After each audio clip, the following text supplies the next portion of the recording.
Hello France. इसकी photo लगा रखी थी इन लोगों ने स्टेज पे, आज उसकी फोटो नीचे पड़ी हुई थी। Hello France. किस बच्चों की मौत का मुआवजा नहीं मिला, आपके लोग पार्टी कर रहे हैं, क्या बोलेंगे? Hello France. अब इस देश में डेमोक्रेसी का फ्यूचर संसद से तय नहीं होगा, सड़क से तय होगा। Hello France.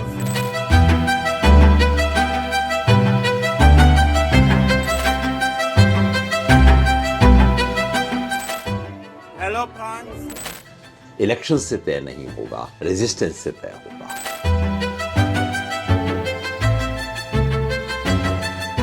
You really dance very well. आमच्या पिढीला तुमच्याकडून शिकण्यासारखं भरपूर आहे. काही नाही तर किमान तुमच्या डान्सचं कौशल्य. नमस्कार. द उदय निरगुडकर शो मध्ये आपल्या सगळ्यांचं मनपूर्वक स्वागत. मी डॉक्टर उदय निरगुडकर. प्रेक्षक सर्वप्रथम आपल्या प्रचंड प्रतिसादाबद्दल मी आपले आभार मानतो आणि केवळ तुमचं बळ, तुमचं सहाय्य आणि तुमचं काय म्हणून सूचना याच्या आधारावर हा शो आपण चालू ठेवतोय, करतोय.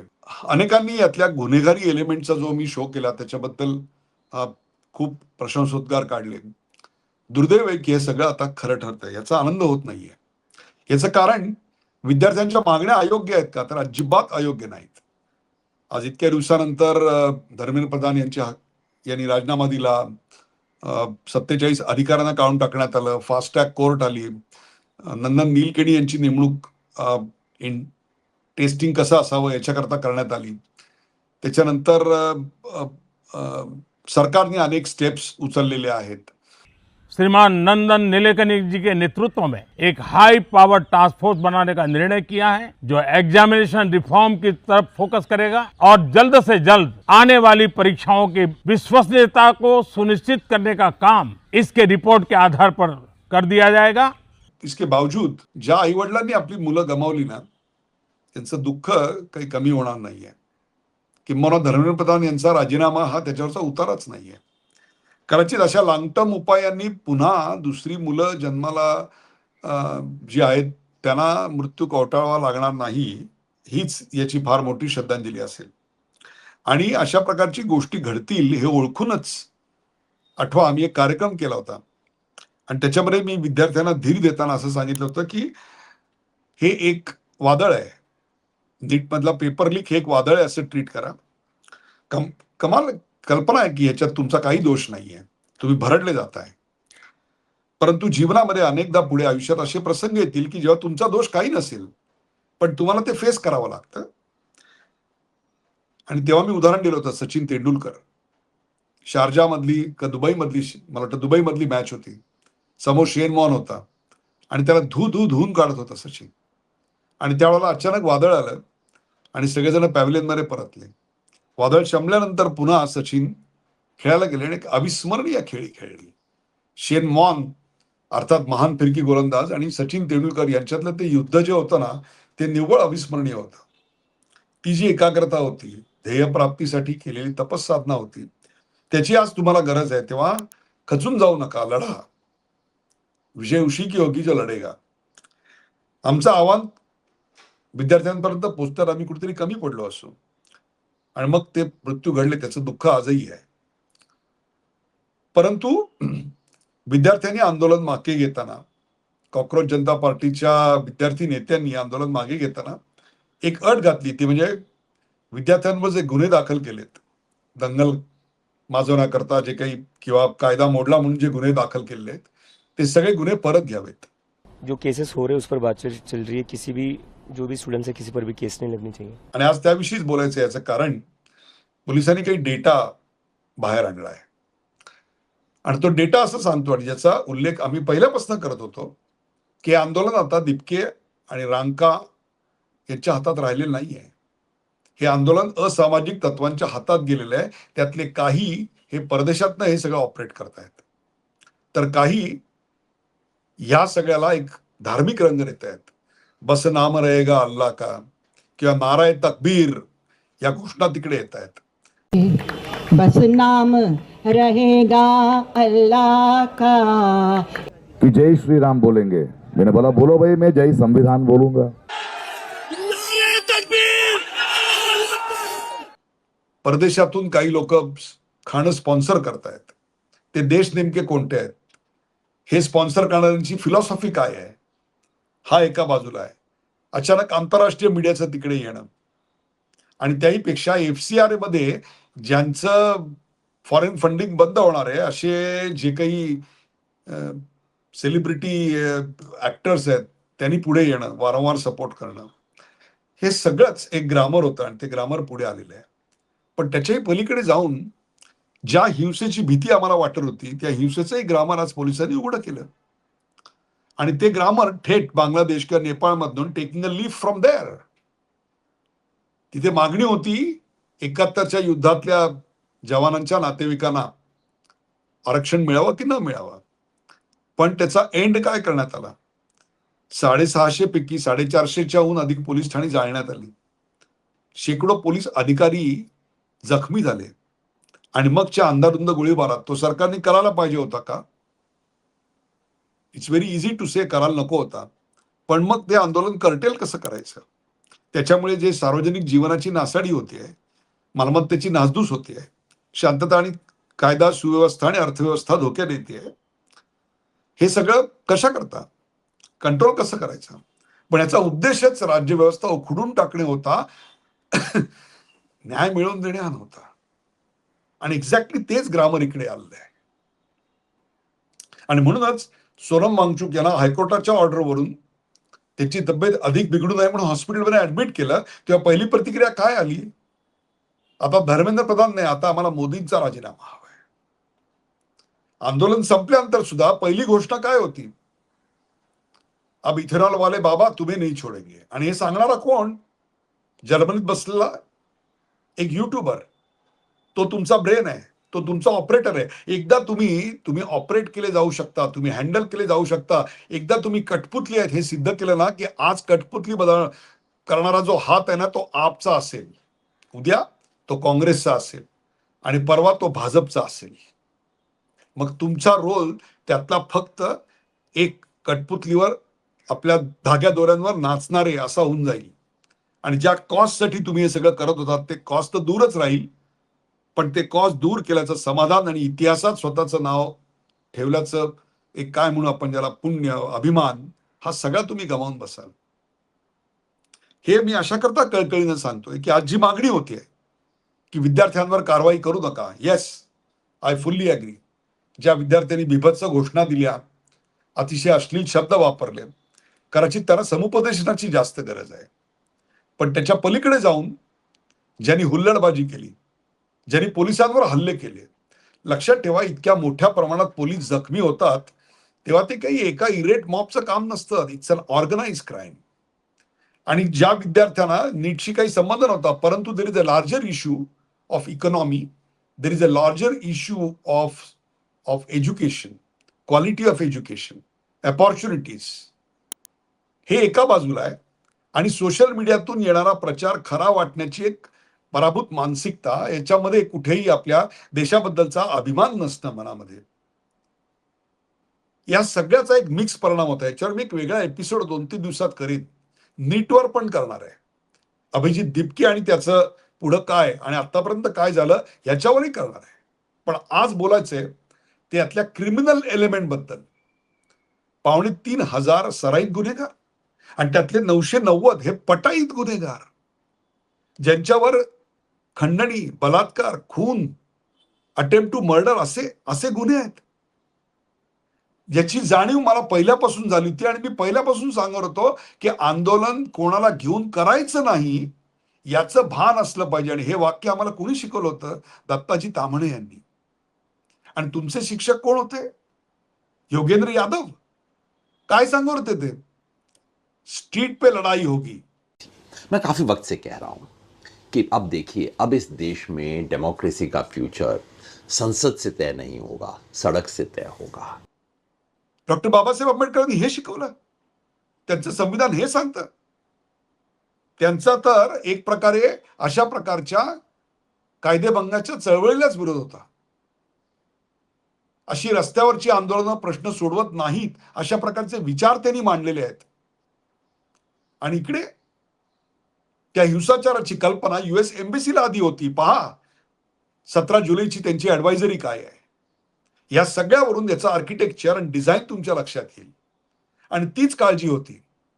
म्हणून आजही अशी विनंती राहील की ज्या विद्यार्थ्यांनी चूक केली, त्यांना पश्चाताप होतोय, त्यांच्यावर कारवाई करून त्यांचं करिअर बर्बाद होऊ नये.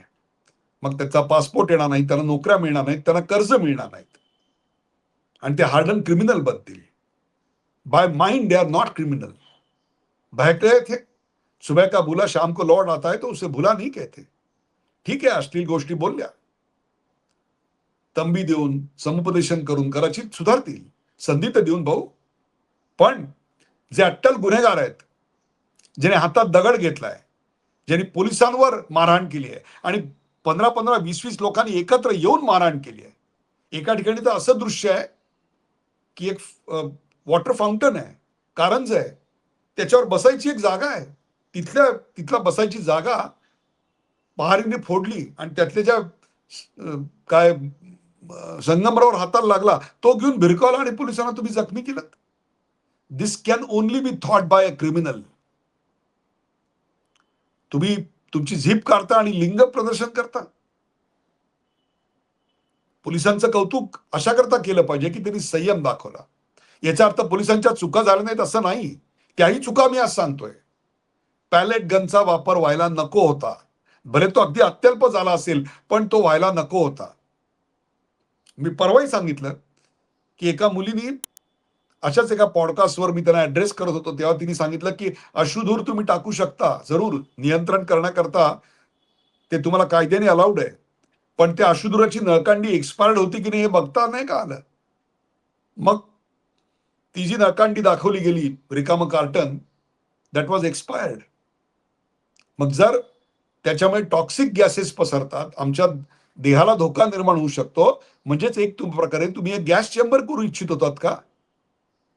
असं जर घडलेलं असेल तर ती पोलिसांची चूक आहे. तिसरी गोष्ट, आंदोलनकर्ते विद्यार्थी on social media and their communication were way ahead of police. आज त्यांची ही गुणवत्ता, बुद्धिमत्ता आणि मेहनत ही देशाच्या कामाकरता येईल. त्यांना त्यांच्या डोक्यातून देशविरोधी विचार काढायला लावले पाहिजेत. तिसरी गोष्ट, इंटेलिजन्स नुसता येऊन चालत नाही. त्या इंटेलिजन्सचं इंटरप्रिटेशन आणि त्याचं इम्प्लिमेंटेशन आणि त्या इम्प्लिमेंटेशनचं एक स्ट्रक्चर समोर यावं लागतं. या बाबतीत कुठेतरी अजून सुधारण्याची गरज निर्माण झालेली आहे. पण एका बाबतीत किंवा दोन बाबतीत पोलिसांना मी सॅल्यूट करेन. इतके दिवसाचं आंदोलन, जेव्हा आंदोलन करते नेते एकमेकांची चॅटबॉक्समध्ये लिहितात, एक तो कोई मरना चाहिए तो फिर हे आंदोलन पेटेल, असं होत असताना पोलिसांनी एकही मृत्यू होऊ दिला नाही. मार खाल्ला, शिव्या शाप सहन केले, अपमान सहन केले, पण हातातल्या लाठीचा वापर तेव्हाच केला जेव्हा तो त्या गुंडांवर आवश्यक होता. काही वेळेला तो अनावश्यकरित्या, होय अनावश्यकरित्या विद्यार्थी आणि विशेषतः विद्यार्थिनींवर चालला, त्याचा निषेधच व्हायला पाहिजे. पण त्याच वेळेला जर त्याच्या आडून त्या विद्यार्थिनींची सुटका करण्याच्या आडून या हार्डन क्रिमिनलला सोडवा अशी मागणी करत असेल तर मित्रांनो विचार करा, तुम्ही एनआरकीचं कुठलं ग्रामर हातात घेताय. ज्या डॉक्टर बाबासाहेब आंबेडकरांचं संविधान आणि फोटो तुम्ही हाताशी घेतलात आणि दर उठसूट दलित असल्याची दुहाई देताय, विचार करा बाबासाहेबांचे विचार काय होते या संदर्भात. जर रस्त्यावरूनचे प्रश्न योगेंद्र यादव म्हणतात त्याप्रमाणे सोडवायचे असतील तर बाबासाहेबांनी संसद निर्माण करण्यामध्ये आपलं आयुष्य खर्ची का घातलं असतं? संसद निर्माण व्हावी, त्याच्यात कायदे व्हावेत, त्याच्यामध्ये चर्चा व्हाव्यात, हाच तर त्यांचा होता. एक प्रकारे रस्त्यावर येऊन आंदोलन करण्याचा शांततापूर्ण गांधीजींचा मार्ग होता, त्यालाही त्यांनी एक प्रकारे नापसंतीच दर्शवली होती आणि तुम्हाला त्यात ते कधी सहभागी झालेले दिसणार नाहीत. दोन महान विचार आहेत, दोन्ही आपापल्या काळात योग्य होते आणि त्या दोन्हींनी आपल्याला स्वातंत्र्य मिळवून घ्यायला प्रचंड मदत केलेली आहे. आणि एकाने तर स्वातंत्र्य मिळाल्यानंतर वंचितांच्या उद्धाराला मदत केली, ती आजपर्यंत उपयोगी येते. पण आज आम्ही त्यांचाच फोटो हातात घेतो, त्यांचं संविधान हातात घेतो आणि मागणी काय करतो की ज्यांच्यावर बलात्काराचे गुन्हे आहेत, ज्यांच्यावर पॉस्कोचा गुन्हा आहे, ज्यांच्यावर खुनाचे गुन्हे आहेत, जे हार्डन क्रिमिनल आहेत, त्यांना सोडवा. मग ह्याचा कधी विचार करणार की यांच्या हातात हे आंदोलन गेलंच कसं? नाराय तकबीर, अल्लाहू अकबर ही घोषणा होती तुमची. बस नाम रहेगा अल्लाह का ही घोषणा होती. ब्राह्मणवाद से मुक्ती, तुम्ही कोणाच्या हातात आंदोलन जाऊ दिलं? अशा लोकांना सोडायचं असं म्हणता तुम्ही? सत्तेचा अमरपट्टा कोणी घेऊन आलेला नाही. उद्या तुम्ही याल सत्तेवर. How will you face this kind of music? Will you tolerate this? म्हणून तुम्हीच पुढे येऊन सांगितलं पाहिजे की जे हार्डन क्रिमिनल्स आहेत त्या हार्डन क्रिमिनल्सना शिक्षा करा. आणि तुमची जी मागणी आहे की विद्यार्थ्यांवरचे गुन्हे मागे घेतले जावेत, आय विल सपोर्ट इट. की बहक गए थे, संपदेशन करा, तंबी द्या, आई वडिलांना जाणीव करून द्या, लार्जर इंटरेस्ट मध्ये कुटुंब प्रबोधन करा. पण आज हा शब्द वापरला की लगेच एका संस्थेशी जोडला जातो. आणि त्याही पेक्षा सुद्धा FCRA मुळे ज्यांचा बाजार उठलाय, कृपया त्यांच्यापासून स्वतःला दूर ठेवा. आज दैव दुर्लभ अशी तरुणाई तुमच्या बरोबर आहे. Don't let this opportunity go to make them contribute to the nation. Don't have petty political desires. People have risen about it. आणि एक शेवटचा, धर्मेंद्र प्रधान यांचा राजीनामा मिळवल्यानंतर पार्टी कराविषयी वाटणं हे स्वाभाविक आहे. तुमच्या स्वभावाला किंवा कोणालाही धरू नये. कदाचित आमच्यासारखे 50च्या पुढचेही इतकी प्रचंड मेहनत आणि यश मिळाल्यानंतर आम्हालाही म्युझिकच्या तालावर थिरकावंसं वाटेल. मी नाही म्हणणार नाही. पण ते थिरकताना जरा विचार करा, यार 15 साल वो मुख्यमंत्री था, 12 साल प्राइम मिनिस्टर है, 1 घंटे की छुट्टी नहीं ली. रात्री 2 वाजता 8 दिवसाचा दौरा करून येतात. त्या 8 दिवसामध्ये 11-12 देश असतात. आणि रात्री आल्यानंतर एअरपोर्टहून थेट मेट्रो रेल्वेचं काम बघायला बाहेर पडतात. त्यांना कधी वाटलं नसेल का हो की आपण निवडणुकीत जिंकून आल्यानंतर तिसऱ्यांदा विजय मिळाला, आपणही काही सेलिब्रेशन करावं? मागे एका जी विचारसरणी तुम्हाला त्याज्य वाटते ना, त्या विचारसरणीतल्या एका अर्धवीला विचारलं होतं की काही सिनेमा, नाटक, काही मजा वगैरे काय आहे की नाही? ते म्हणले ते पुढल्या जन्मी. या जन्मी फक्त संघटनेचं कार्य करायचंय. लक्षात ठेवा, जरूर नाचा, जरूर आनंद व्यक्त करा. आणि हो, एक कॉम्प्लिमेंट दिली पाहिजे, you really dance very well. आमच्या पिढीला तुमच्याकडून शिकण्यासारखं भरपूर आहे. काही नाही तर किमान तुमच्या डान्सचं कौशल्य तरी. प्रेक्षको, हा कार्यक्रम आम्हाला कसा वाटला ते आम्हाला जरूर सांगा. अशा प्रकारचे वेगवेगळे विषय घेण्यासाठी आम्हाला सूचित करा, प्रेरित करा आणि शेअर करा, सबस्क्राईब करा, लाईक करा. पाहायला विसरू नका द उदय निरुडकर शो.